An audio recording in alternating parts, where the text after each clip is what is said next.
فرشتے ان کے لیے دعائیں کر رہے ہوتے ہیں،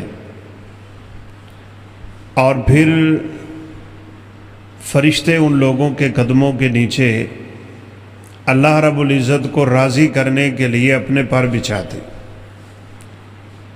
یہ کوئی فضیلتیں کم نہیں ہیں۔ ہمارے ہاں کوئی مہمان آنا ہو، بڑا مہمان ہو، بالخصوص دنیا داروں کا یہ ماحول ہے، وہ زیادہ سے زیادہ نیچے کیا بچھا لیں گے؟ سونے کا تخت لگا لیں گے۔ لیکن وہ انسان کتنا خوش نصیب ہے کہ جس کے پاؤں کے نیچے فرشتے اپنے پر بچھا لیتے، اور اللہ رب العزت اس بندے کو خصوصی اپنی رحمتیں عطا کرتے ہیں۔ ہم لوگ صرف اور صرف دین کی چند باتیں سیکھنے سکھانے کے لیے بیٹھے ہیں۔ آپ یہیں سے اندازہ لگا لیں، رسول اللہ صلی اللہ علیہ وسلم نے فرمایا جو شخص مسجد میں اس نیت سے آتا ہے کہ وہ دین کی کوئی بات سیکھ لے، اللہ رب العزت اس کے بدلے اسے حج مقبول کا ثواب عطا کرتے۔ تو میں نے اس لیے آج محترم قاری صاحب سے کہا ہے کہ دروس تو الحمدللہ ہمارے ہوتے رہتے ہیں، سامعین سنتے رہتے ہیں۔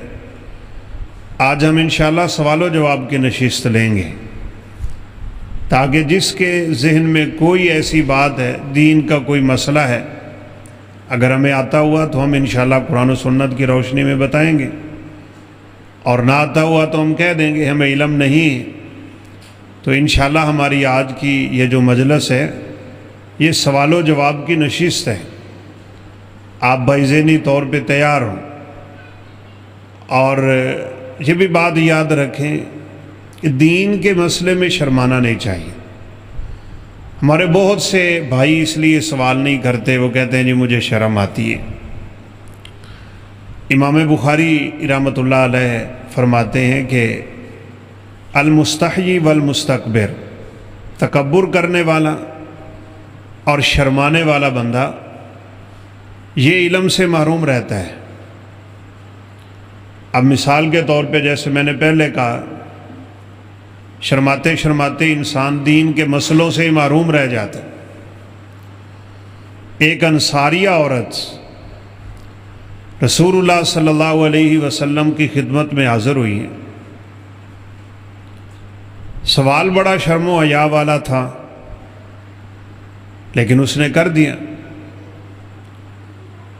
اور آ کے آپ صلی اللہ علیہ وسلم سے کہنے لگی ان اللہ لا یستحیی من الحق، اللہ کے پیغمبر، اللہ رب العزت بھی حق بات بیان کرنے سے شرماتے نہیں ہیں۔ تو میرا ایک سوال ہے، جیسے مردوں پہ غسل واجب ہوتا ہے عورتوں پہ بھی ہوتا ہے، تو سیدہ ام سلمہ رضی اللہ تعالیٰ عنہ اس کے اس سوال کی وجہ سے انہوں نے کپڑا رکھ لیا تھا۔ حیا ہے عورت میں، لیکن سوال کیا اس نے، اور آپ صلی اللہ علیہ وسلم کے پاس جو صحابیات آتی تھیں، دین کی باتیں پوچھتی تھیں، وہ کہا کرتی تھی کہ ہم مدینہ کے رہنے والی عورتوں کے آنے کا انتظار کیا کرتی تھی، اور ہماری خواہش بھی ہوتی تھی کہ کوئی انصاری عورت آئے، وہ آپ صلی اللہ علیہ وسلم سے بڑے کھلے لفظوں میں سوالات کیا کرتی تھی، اور آپ صلی اللہ علیہ وسلم ان کے جوابات دیا کرتے۔ اور یہ بھی سنت ہے، جیسے ہم درس کرتے ہیں، لوگ سنتے ہیں، یہ بھی سنت ہے، لوگوں سے مسائل پوچھے جائیں، لوگوں کو مسائل بتائے جائیں، اور یہ اصل دین ہے۔ رسول اللہ صلی اللہ علیہ وسلم نے اپنے صحابہ سے سوالات کیے۔ ایک دفعہ تو آپ نے، جیسے ہمارے ہاں کوئز پروگرام ہوتے ہیں، آپ صلی اللہ علیہ وسلم نے فرمایا بتاؤ وہ کون سا درخت ہے کہ جس کے پتے نہیں گرتے؟ اب سب صحابہ خاموش۔ تو جب بتایا تو ابن عمر رضی اللہ تعالیٰ عنہ فرمانے لگے سیدنا عمر فاروق رضی اللہ عنہ سے کہ میرے ذہن میں آ گیا تھا یہ کھجور کا درخت ہے، لیکن چونکہ میں سب سے چھوٹا تھا اس لیے میں شرما گیا،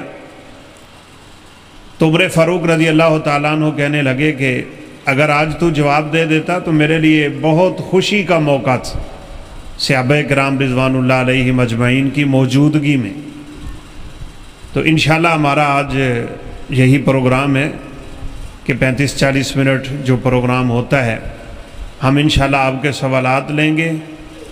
آپ سوال لکھ کے کرنا چاہیں تو بھی، آپ زبانی کرنا چاہیں تو بھی، انشاءاللہ اس سے آپ کے اور ہمارے علم میں انشاءاللہ اضافہ ہوگا۔ ہمارے ایک بھائی نے سوال کیا ہے، پرسنل میں کر رہے تھے تو میں نے کہا انشاءاللہ آج ہمارا پروگرام بھی یہی۔ سوال یہ ہے کہ درود افضل ہے یا استغفار افضل؟ ایک شخص درود پڑھتا رہے یہ اس کے حق میں افضل ہے، یا کہ وہ استغفار کثرت سے کرے یہ اس کے حق میں افضل؟ تو یہ آپ یاد رکھیں، یہ جو افضلیت ہوتی ہے نا یہ ہر شخص کے اعتبار سے مختلف ہوتی ہے۔ ایک شخص گناہ گار ہے، اس سے گناہ سرزد ہوتے ہیں، ہو رہے ہیں، ہوتے رہے ہیں، اس کے لیے استغفار افضل۔ میلے کپڑے پہ خوشبو نہیں لگائی جاتی، اس کو پہلے دھویا جاتا ہے، صاف کیا جاتا ہے، گویا کہ درود پاک ایک خوشبو ہے، اور استغفار کپڑے کو غسل دینا ہے۔ وہ کثرت سے استغفار کرے تاکہ اس کا دل پہلے صاف ہو جائے، اور پھر دیگر جو اذکار ہیں ان میں درود پاک بھی ہے، درود شریف بھی ہے، وہ کثرت سے پڑھے گا تو انشاءاللہ اسے زیادہ اجر ملے گا۔ ہاں، ایک شخص کو اللہ رب العزت نے توفیق دی ہوئی ہے، نیکیوں میں مگن ہے، گناہوں سے محفوظ ہے، بچتا رہتا ہے، پوری اس کی کوشش ہے اس کے حق میں درود افضل رہے، وہ درود پڑھتا رہے۔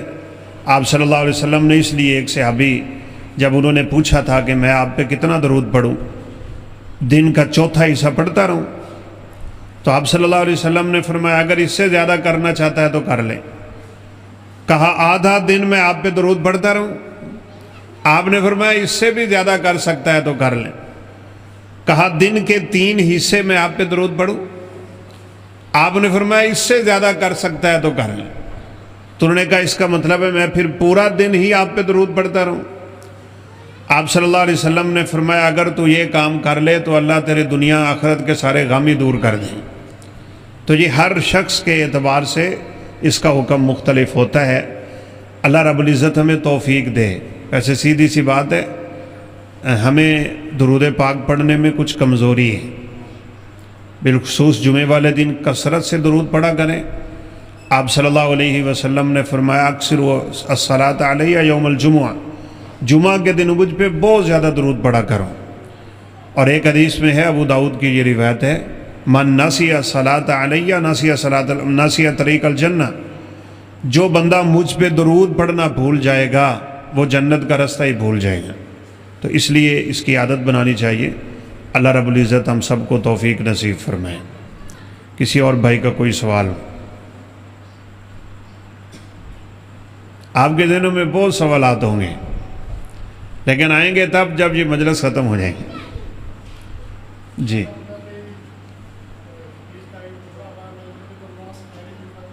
تھوڑا سا قریب آ جائیں گے۔ جی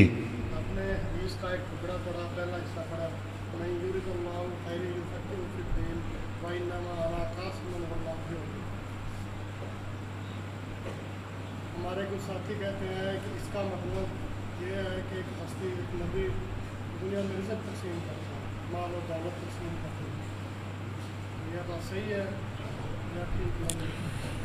بھائی کا سوال یہ ہے کہ رسول اللہ صلی اللہ علیہ وسلم نے فرمایا انا قاسم واللہ معطی، میں تقسیم کرنے والا ہوں اور اللہ رب العزت عطا کرنے والا ہے۔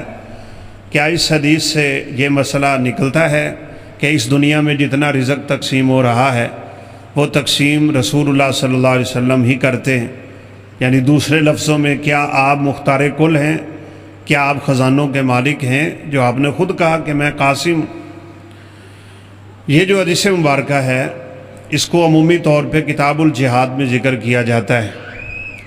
آپ صلی اللہ علیہ وسلم کے پاس مختلف طرح کے اموال آتے تھے، ان میں مال غنیمت ہے، ان میں بیت المال ہے، ان میں صدقات ہیں، خیرات ہیں۔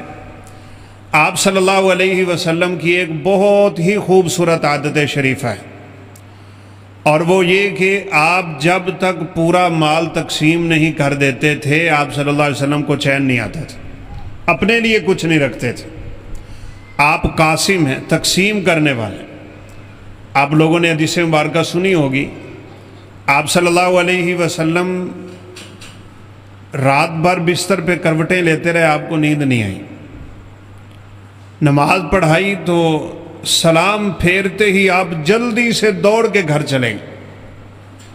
یہ منظر صحابہ کے لیے بڑا حیران کن تھا کہ آپ تو بڑی تسلی سے بیٹھ کے اذکار کرتے ہیں اور مجلس ہوتی ہے، کچھ لوگ اپنے مسائل پوچھتے ہیں، پھر آپ مجلس برخاست کرتے ہیں، آج کیا ہوا ہے؟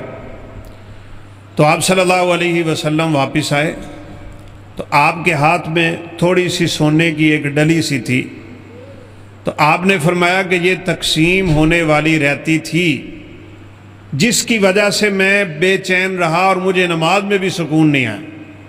تو آپ صلی اللہ علیہ وسلم کے پاس جو کچھ آتا تھا آپ صلی اللہ علیہ وسلم تقسیم کر دیا کرتے تھے، اس کو جمع نہیں کرتے تھے، اس کو رکھتے نہیں تھے، اور بالخصوص اپنی ذات کے لیے کچھ بھی نہیں رکھتے تھے۔ اور بعض روایات میں آپ اٹھتے تو پلو جھاڑتے تھے سب کے سامنے کہ یہ دیکھیں میں خالی ہاتھ جا رہا ہوں۔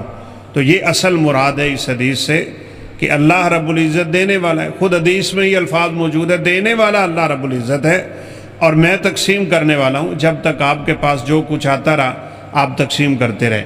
اور ایک حدیث میں ہے جب آپ کے پاس کچھ نہیں ہوتا تھا تو آپ وعدہ کر لیتے تھے، اگر آپ مختار کول لیں تو وعدہ تو نہ کرتے، آپ وعدہ فرما لیتے تھے کہ جب میرے پاس کچھ آئے گا تو پھر آ جانا، میں پھر دے دوں گا۔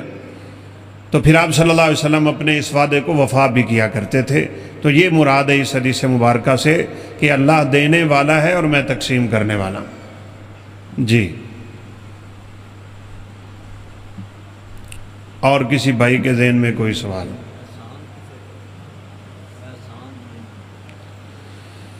بھائی کا سوال ہے کہ احسان کسے کہتے ہیں؟ عبادت کے 3 درجے ہوتے ہیں، اسلام، ایمان اور احسان۔ اسلام ظاہری عملوں کا نام ہے، ابھی ہم نے نماز پڑھی ہے، یہ اسلام ہے۔ نماز میں کیا پڑھا ہے یہ ایمان ہے، کس کیفیت میں جا کے ہم نے نماز پڑھی ہے یہ احسان ہے۔ احسان کی تعریف خود رسول اللہ صلی اللہ علیہ وسلم نے کی ہے، ان تعبد اللہ کأنک تراہ فإن لم تکن تراہ فإنہ یراک۔ جب تم عبادت کرو تو یوں سمجھو کہ اللہ رب العزت کو دیکھ رہے ہو، بس۔ آپ کو پتہ ہے نوکر اپنے مالک کو دیکھ رہا ہو تو کام بڑا خوبصورت کرتا ہے، اور اگر کسی شخص کے دماغ میں یہاں تک بات نہیں گئی تو اتنا تو سوچے کہ اللہ اسے دیکھ رہا ہے۔ یہ ہے درجہ احسان۔ اچھا، ایک درجہ احسان ہوتا ہے عبادت میں، اور ایک درجہ احسان ہوتا ہے معاملات میں۔ عبادت میں تو احسان یہ ہے کہ اللہ کو ہم دیکھ رہے ہیں، یا کم از کم اللہ رب العزت میں دیکھ رہے ہیں۔ معاملات میں احسان کیا ہے؟ وہ یہ ہے کہ آپ خود کو دوسروں کی جگہ پہ رکھ لیں۔ کیا مطلب؟ جو رویہ آپ دوسروں کے ساتھ اختیار کر رہے ہیں، کیا آپ کو پسند ہے آپ کے ساتھ کیا جائے؟ کیا آپ دوسروں کے لیے وہ پسند کرتے ہیں جو اپنے لیے پسند کرتے ہیں؟ یہ معاملات کا درجہ احسان ہے۔ اور اس کی بالکل ایک سادہ سی مثال دے کے انشاءاللہ بات سمجھا دیتا ہوں۔ آپ نے ایک رکشہ لیا ہے کرائے پہ، اور اس کے ساتھ آپ کا کرایہ طے ہوا ہے 100 روپیہ۔ آپ گھر پہنچے، اس کو 110 روپے دے دیے، یہ آپ نے احسان کر دیا۔ یہ 10 روپے کی کوئی ویلیو نہیں ہوتی، لیکن آپ کے اس احسان کی وجہ سے وہ بندہ آپ کو بڑی دعائیں دے گا، اور عین ممکن ہے گھر جاتے تک دیتا رہے۔ آپ نے اسے پورا 100 دیا ہے تو یہ عدل ہے۔ ان اللہ یأمرکم بالعدل والاحسان۔ بس کوئی بھی کام جب ہم سر انجام دیتے ہیں وہ 3 صورتوں میں ہوتا ہے: احسان، عدل، ظلم۔ یہ بڑی زبردست تقسیم ہے اور ہمیں سمجھنی چاہیے۔ ہم نے ابھی نماز پڑھی ہے نا، یا تو ہم نے درجہ احسان پہ پڑھی ہے، یا ہم نے درجہ عدل پہ پڑھی ہے، یا ہم نے درجہ ظلم پہ پڑھی ہے۔ عدل یہ ہے کہ جو اس کو حق دینا تھا وہ دے دیا۔ آپ نے 100 روپے کی بات کی تھی، آپ نے 100 دے دیا، یہ عدل ہے۔ اگر آپ نے 99 روپے 99 پیسے دیے تو یہ ظلم ہے، اور اللہ رب العزت ظلم کو پسند نہیں کرتے۔ لہذا جب بھی کسی کے ساتھ معاملہ ہم کریں تو درجہ احسان پہ جا کے کریں۔ اور نبی کریم صلی اللہ علیہ وسلم کا ایک فرمان بھی ہے، ان اللہ کتب الاحسان علی کل شیء، ہر مسئلے میں اللہ رب العزت کو پسند ہے، اللہ چاہتے ہیں کہ ہم احسان کریں۔ اس لیے آپ نے فرمایا جانور کو ذبح بھی کرو نا تو احسن طریقے سے کرو، اذا ذبحتم فاحسنوا الذبح واذا قتلتم فاحسنوا القتل۔ اس لیے آپ نے فرمایا جانور کے سامنے چھری تیز نہ کرو، جانور کو لٹا کے چھری تیز نہ کرو، جانور کے سامنے جانور کو ذبح نہ کرو، اسے بالکل تکلیف نہ دو، احسن انداز میں۔ یہ ایک بڑی ہی خوبصورت صفت ہوتی ہے کہ انسان جو کام کرے احسن انداز میں کرے اور درجہ احسان پہ کرے، تو یہ کمال ہے۔ اللہ رب العزت ہم سب کو نصیب فرمائے۔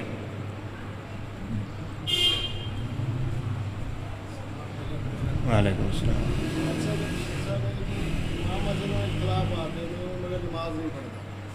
ایسی جگہ جانے ہیں کہ جنازہ پڑھان لگ جاتے ہیں، پھر ان کا کی جنازہ پڑھے جائے۔ ہمارے بزرگوں کا سوال ہے کہ ایک امام صاحب ہیں، ہمیں ان سے کوئی اختلاف ہے، اس بنیاد پہ ہم ان کے پیچھے نماز نہیں پڑھتے، تو اگر وہ کہیں ہم نماز جنازہ پڑھیں اور وہی پڑھا رہے ہوں تو ہم کیا کریں؟ اس میں سب سے پہلی اور بنیادی بات تو یہ ہے کہ اس اختلاف کی وجہ کیا ہے۔ سارے کا سارا دار و مدار اس پہ۔ اگر تو اس اختلاف کی وجہ عقیدہ ہے تو ایسے شخص کے پیچھے بالکل نماز نہیں ہوگی۔ جس آدمی کا اپنا عقیدہ باطل ہو اس کی اپنی ہی نماز نہیں ہوتی، چہ جائے کہ اس کے پیچھے والوں کی ہو۔ ایسے افراد کے پیچھے نماز نہیں پڑھنی چاہیے۔ دوسرا وہ آدمی جس سے آپ کا اختلاف دنیاوی ہے، کوئی آپ کا ذاتی مسئلہ ہے، کوئی زمین کا مسئلہ ہے، کوئی جماعت کا مسئلہ ہے، کوئی ذاتی مسئلہ ہے، ایسے مسائل میں 3 دن سے زیادہ کسی سے قطع تعلقی کرنے سے نبی صلی اللہ علیہ وسلم نے منع فرمایا۔ اور مسلم شریف کی روایت ہے، اگر کوئی شخص اس حالت میں دنیا سے چلا گیا تو وہ نعوذ باللہ جہنم میں جائیں گے۔ اس لیے اگر تو کسی کا اختلاف اپنے امام سے یا کسی امام سے دنیاوی ہے اسے ختم کر دے، 3 دن سے زیادہ اس کو مت چلائے۔ اور اگر عقیدے کا ہے تو اس کے پیچھے نماز نہیں ہوگی، بشرطے کہ واقعتاً اس کا عقیدہ باطل ہو، وہ شرک اکبر کرتا ہو اور اس کے اعمال میں شرک پایا جاتا ہو تو اس کے پیچھے نہ پڑے، وہ اپنی پڑھ لے، اس کی انشاءاللہ ہو جائے گی۔ جی امام کے پیچھے نماز پڑھ رہے ہیں، امام اپنی آخری رکعت پوری کرتے ہیں تو امام سلام پھیر دیتے ہیں، پیچھے مقتدی کی کچھ دعائیں رہ جاتی ہیں، وہ اپنی دعائیں پوری کرے گا یا امام کے پیچھے سلام پھیر گا؟ بزرگوں کا سوال ہے کہ ایک شخص امام کے ساتھ نماز میں ہے اور اس کی ابھی دعائیں مکمل نہیں ہوئیں کہ امام نے سلام پھیر دیا ہے، اب وہ کیا کرے؟ اپنی دعائیں مکمل کرے یا کہ امام کے ساتھ ہی وہ سلام پھیر دے؟ امام کے ساتھ مقتدی کی 4 حالتیں ہوتی ہیں، ایک ہے موافقت، ایک ہے متابعت، ایک ہے مسابقت اور ایک ہے متاخرت۔ یہ 4 شکلیں ہوتی ہیں نمازیوں کی اپنے امام کے ساتھ۔ موافقت یہ ہے کہ آپ بالکل امام کے برابر برابر جا رہے ہیں، یہ منع ہے، نہیں کر سکتے۔ ایک ہے کہ آپ امام سے آگے نکلے ہوئے ہیں، یہ سخت حرام فعل ہے، اور اس کے بارے میں نبی کریم صلی اللہ علیہ وسلم نے بڑی سخت وعید سنائی ہے۔ آپ نے فرمایا مجھے ڈر ہے کہ ایسے آدمی کا سر اللہ رب العزت کہیں گدھے کا سر نہ بنا۔ اما یخشى احدکم ان یحول اللہ رأسہ رأس حمار او یجعل اللہ صورتہ صورت حمار۔ اور اس کی پھر آپ نے وضاحت بھی کر دی کہ رکوع سے پہلے ہی اٹھ جاتا ہے، امام سے پہلے سر اٹھا لیتا ہے، ایسی نماز اللہ رب العزت قبول ہی نہیں کرتے، اور یہ کام بالکل نہیں کرنا چاہیے۔ تیسری صورت ہوتی ہے متابعت، یہ مطلوب ہے۔ متابعت، تتابع کا مطلب ہوتا ہے جانور ایک جگہ سے قدم اٹھائے تو پچھلا وہاں پہ رکھ لے۔ کہیں آپ نے ماں بچے کو جانوروں میں دیکھا ہو چلتے ہوئے، ماں جہاں سے قدم اٹھاتی ہے بچہ وہاں رکھتا ہے، وہ اٹھاتی ہے وہ رکھتا ہے، وہ اٹھاتی ہے وہ رکھتا ہے، اس کو کہتے ہیں متابعت۔ نبی کریم صلی اللہ علیہ وسلم نے فرمایا انما جعل الامام لیؤتم بہ، امام بنایا ہی اس لیے جاتا ہے تم اس کی متابعت کرو، اقتداء کرو، پیروی کرو، اس کے پیچھے پیچھے پیچھے پیچھے چلو۔ اور چوتھی شکل ہوتی ہے متاخرت، آپ امام سے بہت لیٹ پھرتے ہیں، یہ بھی جائز نہیں ہے۔ تینوں شکلیں ہی ناجائز ہیں امام کے ساتھ، ایک ہی شکل جائز ہے اور وہ ہے متابعت۔ آپ کو امام کے ساتھ اس کے فوراً بعد اپنے عمل کو مکمل کرنا ہے، چاہے آپ کی دعائیں رہتی ہوں، آپ کی انشاءاللہ نماز صحیح ہوگی۔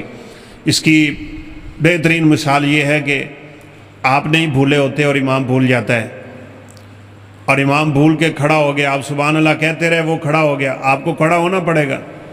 آپ تشہد میں نہیں بیٹھ سکتے، 2 رکعتیں پڑھ کے امام نے بیٹھنا تھا، وہ کھڑا ہو گیا، آپ پڑھتے رہے سبحان اللہ، اس کو سمجھ ہی نہیں آئی، وہ کھڑا ہو گیا، آپ تو اب تشہد نہیں کر سکیں گے۔ آپ کو اپنا پورا تشہد چھوڑنا پڑے گا، یہاں تو چند دعاؤں کی بات ہے، اور اس کے ساتھ ہی آپ کو سلام پھیرنا ہے، اور اس کے ساتھ ہی سجدہ صاحب کرنے ہیں۔ لہذا یہی ہے واللہ عالم کہ امام کے ساتھ ہی سلام پھیر دینا چاہیے، یعنی اس کے سلام کے بعد۔ واللہ عالم۔ جی بیٹا آپ کوئی سوال کرنا چاہ رہے تھے لیکن قریب آنا پڑے گا۔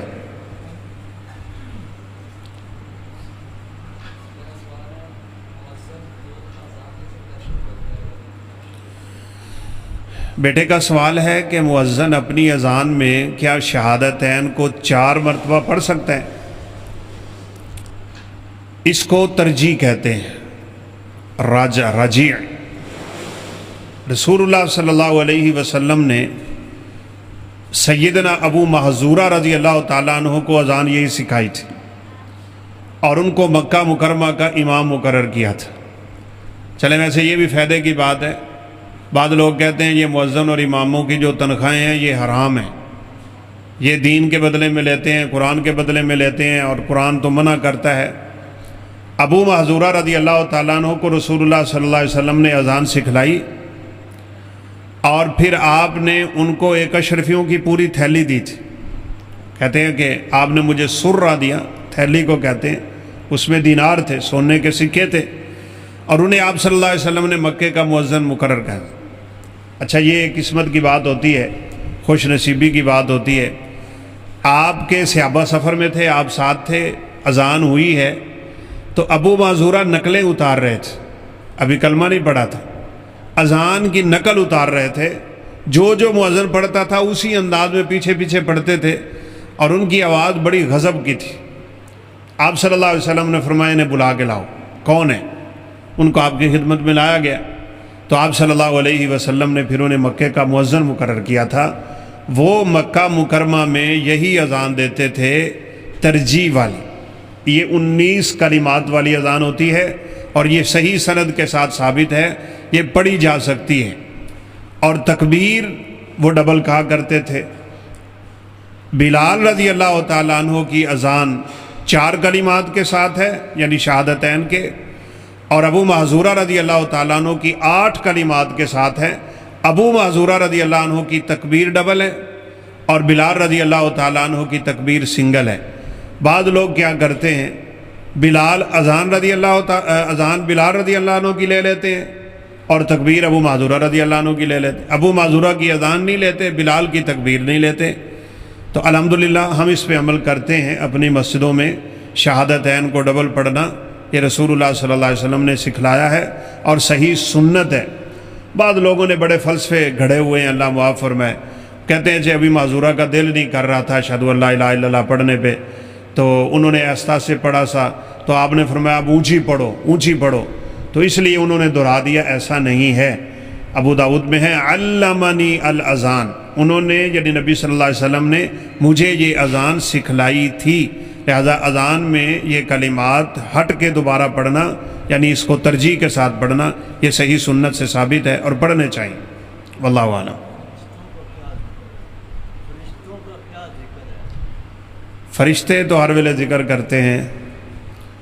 ہمارے لائق یہ ہے کہ نبی صلی اللہ علیہ وسلم نے فرمایا جب تم قرآن پڑھتے ہو تو تمہارے ہونٹوں پہ فرشتے اپنے ہونٹ رکھتے ہیں، اس لیے اپنے منہوں کو پاک رکھا کرو، تمہاری تلاوت فرشتوں کی غذا ہے.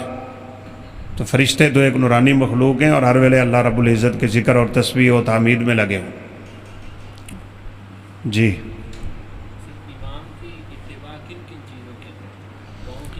ہاں جی، محترم قاری صاحب کا سوال ہے کہ جو رسول اللہ صلی اللہ علیہ وسلم نے فرمایا ہے امام کی اقتداء کرو، تو یہ اقتداء کن چیزوں میں ہے؟ اس کی آپ نے خود ہی وضاحت کر دی. انما جعل الامام لیؤتم بہ فاذا کبر فکبروا واذا قرأ فانصتوا واذا رکع فارکعوا واذا سجد فاسجدوا. امام کی اقتداء حرکات و سکنات میں ہوتی ہے، رکوع میں جانا، رکوع سے اٹھنا، سجدے میں جانا، سجدے سے اٹھنا، بیٹھنا اٹھنا. تکبیرہ یہ تسبیح میں نہیں ہوتی، قرات میں نہیں ہوتی. مثال کے طور پہ آپ کو ایک امام فاتحہ پڑھنے کا ٹائم ہی نہیں دیتا. بعض بیچارے ایسے ہیں الحمدللہ رب العالمین الرحمن الرحیم مالک یوم الدین ایاک نعبد و ایاک، ایک دم جا کے فاتحہ ختم کرتے ہیں اور انا تو انا کل کوثر پڑھ کے رکوع میں چلے جانا ہوتا ہے. آپ ایسے امام سے پہلے بھی فاتحہ پڑھ سکتے ہیں. آپ کو پتہ ہو کہ یہ امام مجھے فاتحہ نہیں پڑھنے دے گا، آپ اس سے پہلے بھی فاتحہ پڑھ سکتے ہیں، اس کے ساتھ بھی پڑھ سکتے ہیں، اس کی قرات کے دوران بھی پڑھ سکتے ہیں، کیونکہ فاتحہ کے بغیر نماز نہیں ہے اور یہ اس کی اپنی غلطی ہے. لہذا قرات میں امام کی اتباع نہیں ہوتی. مثال کے طور پہ یہاں تو چلیں، ہمارے ہاں ویسے بالکل ماحول نہیں ہے، بعض ملکوں میں یہ ہے، ہم جو قرات پڑھتے ہیں اس کو قرات عاصم کہتے ہیں اور روایت حفص کہتے ہیں. وہاں دوسری قرات چل رہی ہوتی ہے اور وہ مقتدی کو آتی نہیں. ہم میں سے کوئی بندہ مثال کے طور پہ یورپ چلا جائے، مغربی ممالک میں چلا جائے، وہ روایت ورش پڑھتے ہیں. آپ پڑھیں گے مالک یوم الدین، وہ پڑھیں گے ملک یوم الدین. الحمدللہ رب العالمین الرحمن الرحیم ملک یوم الدین. چونکہ رسول اللہ صلی اللہ علیہ وسلم نے بعض صحابہ کو ملک ہی سکھایا تھا، بعض کو مالک ہی سکھایا تھا. اب وہ ملک ہی پڑھے گا، اب مالک ہی پڑھیں گے، کوئی حرج نہیں ہے. وہ نقل حرکت کرے گا، من آمانا آپ یوں پڑھیں گے، من آمانا وہ پڑھے گا من آمانا من آمانا بالآخرہ. اس کی قرات اور ہوگی، آپ کی قرات اور ہوگی. قرات میں کوئی مسئلہ نہیں ہوتا. امام کی اقتداء کا مطلب ہوتا ہے رکوع و سجود میں، حرکات و سکنات میں، اٹھنے اور بیٹھنے میں اور سلام پھیرنے میں. واللہ اعلم. جی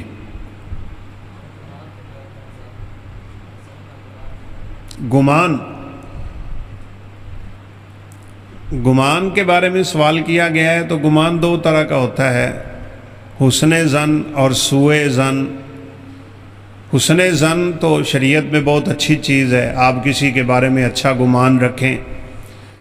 اور سوء ظن کی شریعت میں شاید اس بارے میں آپ کا سوال ہو، اس سے شریعت نے ہمیں روکا ہے. کسی کے بارے میں خواہ مخواہ برا گمان قائم نہیں کرنا چاہیے، الا کہ کچھ آثار موجود ہوں. اس کو قرینہ کہتے ہیں. اگر کوئی قرینہ موجود ہو تو آپ کسی کے بارے میں یہ گمان کر سکتے ہیں.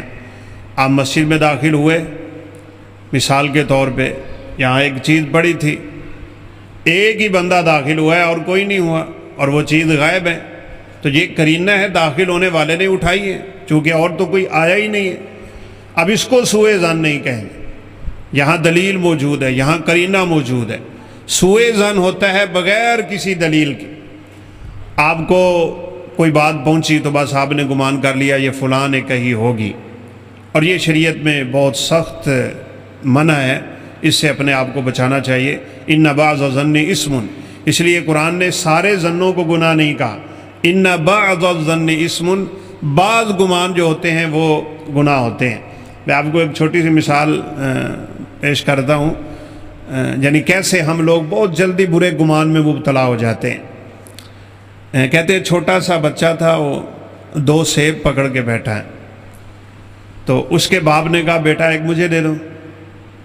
تو اس نے جلدی سے اس سیب کو بھی کاٹ لیا اور اس سیب کو بھی کاٹ لیا. پنجابی میں چکی مار لی، اس کو بھی مار لی اس کو بھی مار لی.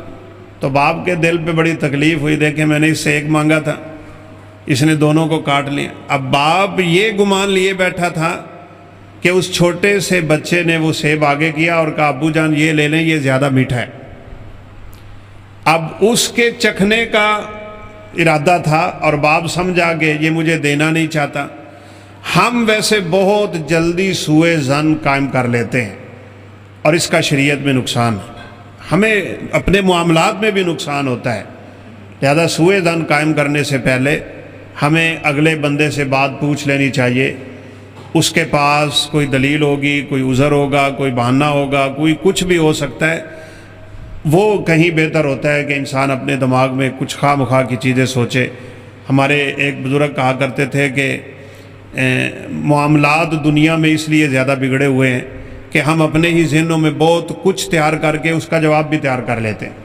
اس نے کیا ہوگا، اس نے کہا ہوگا، اس نے اس کو بھیجا ہوگا، ہم پتہ نہیں کہاں تک پہنچ جاتے ہیں۔ تو اس سے اپنے آپ کو بچا کے رکھنا چاہیے۔ رسول اللہ صلی اللہ علیہ وسلم کی ایک سنت ہے، آپ نے نماز پڑھائی ہے اور نماز پڑھا کے دیکھا تو 2 بندے پیچھے بیٹھے ہیں جنہوں نے نماز نہیں پڑھی۔ اب یہاں دیکھیں گمان قائم ہو سکتا ہے، ہم ہوتے، ہمارے ایک ساتھی کہا کرتے تھے ہم ہوتے نا تو ہم کہتے ہیں اے تھوڑی وابیاں مگر ہوں نہیں، تسی پیچھے منہ چھوک کے بیٹھے ہو۔ آپ نے ایسا نہیں کیا، کچھ بھی نہیں کیا۔ آپ نے پہلے ان دونوں کو بلا کے پوچھا ہے ما منعکما ان تصلیا معنا، کس چیز نے تمہیں روکا ہے کہ تم نے ہمارے ساتھ نماز ہی نہیں پڑھی؟ تو انہوں نے کہا قد صلینا فی رحالنا، ہم نے نماز پڑھ لی، بس گمان شمان سارے ختم۔ تو آپ صلی اللہ علیہ وسلم نے فرمایا نہیں، جب تم نماز پڑھ کے بھی مسجد میں آؤ اور جماعت ہو رہی ہو تو جماعت میں شامل ہو جائے گا۔ اس سے بڑا ایک واقعہ ہے، آپ صلی اللہ علیہ وسلم جب مکہ پہ چڑھائی کا ارادہ کر رہے تھے، مکہ فتح کرنے کا ارادہ کر رہے تھے، تو جنگی راز آپ کبھی کسی کو نہیں بتاتے تھے، اور جنگی راز فاش کرنا آپ کو پتہ ہے آج کل بھی بہت بڑا جرم ہے۔ آپ صلی اللہ علیہ وسلم کے ایک صحابی تھے حضرت حاتم بن ابی بلتہ رضی اللہ تعالیٰ عنہ، انہوں نے تو مکہ والوں کو خط لکھ دیا کہ مسلمان تمہارے خلاف جنگ کی تیاری کر رہے ہیں، تم لوگ اپنی تیاری پکڑ۔ اب ایک عورت مکہ میں جا رہی تھی، مکہ کی طرف، انہوں نے یہ خط اس عورت کو دے دیا اور کہا کہ یہ فلاں شخص کو میری طرف سے پہنچا دینا۔ بہت بڑا جرم ہے۔ آپ صلی اللہ علیہ وسلم کو وحی ہو گئی، آپ نے جلدی سے سیدنا علی رضی اللہ عنہ کو بلایا، ایک ساتھ اور صحابی تھے، آپ نے فرمایا دوڑو، تمہیں فلاں مقام پہ ایک عورت ملے گی اس عورت کے پاس ایک خط ہے، وہ خط لے۔ اب یہ بالکل اس جگہ پہ پہنچے جو آپ نے بتایا تھا اور عورت جا رہی ہے۔ تو علی رضی اللہ تعالیٰ عنہ نے کہا تمہارے پاس خط ہے؟ اس نے کہا نہیں۔ کہا ہے تو عورت زاد ہے، ہم تجھے ہاتھ نہیں لگانا چاہتے، تجھے خط دینا پڑے گا وگرنہ ہم تیرے جسم کی پوری تلاشی لیں۔ اس نے اپنے سر کے بال کھولے، میڈیاں کھولی جویں گت ہوندی، اس کے اندر سے وہ خط نکال۔ علی رضی اللہ تعالیٰ عنہ نے خط لا کے جب آپ کے سامنے رکھا نا تو اس کے اوپر لکھا ہوا تھا من حاتم بن ابی بلتہ الی قریشی مکہ، یا جو بھی لکھا تھا کہ یہ حاتم بن ابی بلتہ کی طرف سے مکہ کے سرداروں کی طرف۔ عمر فاروق بیٹھے، جو ہی خط دیکھا اور اوپر نام دیکھا تو وہ کہنے لگے دعنی اضرب عنقہ یا رسول اللہ صلی اللہ علیہ وسلم، اللہ کے پیغمبر مجھے اجازت دیں میں اس کی گردن اڑاتا ہوں، فإنہ منافق، یہ منافق ہے۔ لیکن آپ صلی اللہ علیہ وسلم کا رویہ کیا تھا؟ آپ نے کوئی گمان قائم نہیں ہونے دیا۔ آپ نے فرمایا بلا کے لاؤ حاتم کو۔ ان کو بلایا، آپ نے یوں کر کے خط ہاتھ میں پکڑا اور آپ صلی اللہ علیہ وسلم نے فرمایا ما حملک علی ھذا یا ابی بلتہ، کس چیز نے تمہیں مجبور کیا تھا یہ خط لکھنے پہ؟ کوئی عذر ہو سکتا ہے، کوئی مجبوری ہو سکتی ہے، کچھ بھی ہو سکتا ہے۔ اس لیے عمر فاروق رضی اللہ تعالیٰ عنہ کا ایک بڑا خوبصورت قول ہے، وہ آپ یاد بھی کریں اور دعا بھی کریں کہ اللہ اس پہ ہمیں عمل کی توفیق دے دے۔ التمس لاخیک عذرا ولو 70 مرہ، اپنے بھائی کے لیے عذر تلاش کیا کرو چاہے تمہیں 70 عذر ہی کیوں نہ تلاش کرنے پڑیں۔ ایک بھائی نے محترم قاری صہیب صاحب کو فون کیا تو وہ فون اٹھا نہ سکے، اس نے دوبارہ کیا، نہیں اٹھایا، تو اس نے باقاعدہ 70 عذر لکھ کے میسج کیا۔ ممکن ہے آپ آرام کر رہے ہوں، ممکن ہے آپ کلاس پڑھا رہے ہوں، ممکن ہے آپ درس دے رہے ہوں، ممکن ہے آپ سوئے ہوئے ہوں، ممکن ہے آپ سفر پہ ہوں، ممکن ہے آپ کا موبائل بند ہو، ممکن ہے اس کی گھنٹی بند ہو۔ اس نے باقاعدہ 70 عذر لکھے۔ ہم ایسا نہیں کرتے، ہم فوراً ہی اگلے بندے کے بارے میں رائے قائم کرتے ہیں اور اس کا نقصان ہو جاتا ہے۔ تو بہرحال حاتب رضی اللہ تعالیٰ عنہ کہنے لگے، اللہ کے پیغمبر میرے بارے میں جلدی نہ کیجیے گا، کوئی فیصلہ نہ سنائیے گا، میں منافق نہیں ہوا ہوں اور نہ میرے اندر کوئی منافقت کی چیز ہے اور نہ ہی میں نے کسی غرض سے یہ خط لکھا ہے۔ بس بات صرف اتنی ہے کہ یہ جتنے آپ کے صحابہ ہجرت کر کے آئے ہیں ان کا مکے میں کوئی نہ کوئی بچانے والا ہے اور میرا کوئی نہیں ہے، میری آل اولاد ادھر ہے، میرے بچے بھی ادھر ہیں۔ بس مجھ سے یہ غلطی ہو گئی، میں نے خود میں سوچا کہ میں ان پہ احسان کر دیتا ہوں اور حملہ ہوگا تو میرے بچوں کو بچا لیں گے، بس صرف اتنی سی بات ہے اور کوئی وجہ نہیں ہے خط لکھنے کی۔ عمر فاروق رضی اللہ عنہ نے پھر بھی کہا تھا، آپ چھوڑے میں اس کی گردن اڑاتا ہوں، یہ منافق ہے۔ تو نبی کریم صلی اللہ علیہ وسلم نے فرمایا، عمر یہ تو میرا بدری صحابی ہے، یہ تو بدر میں شریک ہوا ہے اور اللہ رب العزت نے اہل بدر کے بارے میں فرمایا ہوا ہے کہ تم جو بھی عمل کرو اللہ رب العزت نے تمہیں بخشا ہوا ہے، یہ تو جنتی صحابی ہے، اس کے بارے میں ایسا مت کہو۔ آپ نے کچھ بھی نہیں کہا۔ تو سوء ظن کا یہی مطلب ہوتا ہے، ہم خواہ مخواہ کسی کے بارے میں گمان قائم کر لیں۔ اللہ ہمیں اس بیماری سے محفوظ فرمائے۔ اسلام 5 چیزوں کا نام ہے، نماز، روزہ، زکوٰۃ، کلمہ اور حج۔ ان پہ بندہ پورا اتر آئے تو مسلمان بن جاتا ہے۔ جی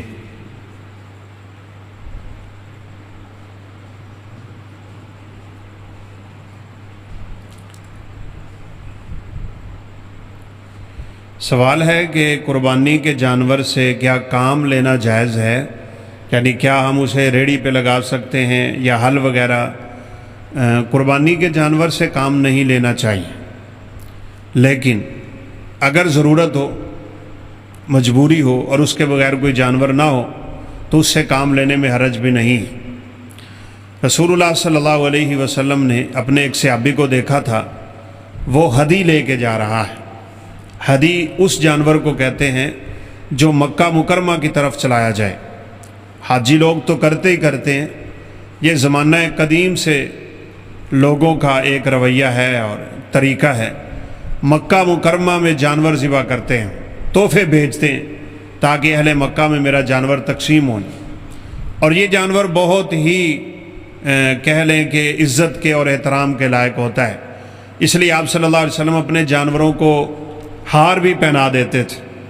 جانوروں کو ہار پہنانا جائز، لیکن گھنٹی باندھنا جائز نہیں ہے۔ بعض لوگ گھنٹیاں باندھتے ہیں، گھنگرو پہنوا دیتے ہیں، تو اس سے آپ نے منع فرمایا۔ اور علی رضی اللہ تعالیٰ عنہ کو آپ نے بھیجا تھا کہ جس جانور کے گلے میں دیکھو کاٹ دو، وہاں شیطان نہیں آتا جہاں گھنٹیاں بجتی ہوں۔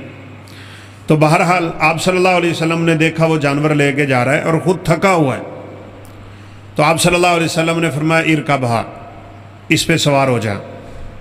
اب سواری ایک کام ہے، تو اس نے کہا کہ اللہ کے پیغمبر انہا بدنہ، یہ حرم مکی میں جانے والا جانور ہے۔ آپ صلی اللہ علیہ وسلم نے فرمایا ارکبھا، سوار ہو جاؤ۔ اس نے پھر یہی الفاظ دہرائے کہ یہ تو بڑا مبارک سا جانور ہے اور بیت اللہ کی طرف جا رہا۔ آپ نے تیسری دفعہ کہا ارکبھا۔ اب بعض لوگ بیچارے سیدھے سادے سے ہوتے ہیں، اس نے پھر کہا اللہ کے حبیب یہ قربانی کا جانور۔ آپ نے فرمایا وہی حق ارکبھا، بڑا افسوس ہے تجھ پہ، سوار ہو جائے اس پہ۔ یعنی آپ صلی اللہ علیہ وسلم نے اس پہ سواری کی اجازت دے دی۔ تو بالکل اسی طرح اگر کوئی اور جانور نہ ہو، مجبوری ہو، تو اس سے کام لیا تو جا سکتا ہے، لیکن قربانی کے جانور کو بہرحال ایسے کاموں سے بچانا چاہیے۔ صحابہ کرام رضوان اللہ علیہ مجمعین فرماتے ہیں ہم اپنے قربانی کے جانوروں کو کھلاتے پلاتے، ان کا خیال رکھتے، ان کو موٹا تازہ کرتے تاکہ خوبصورت بنا کے ہم اللہ رب العزت کے سامنے پیش کریں۔ واللہ تعالیٰ عنہ۔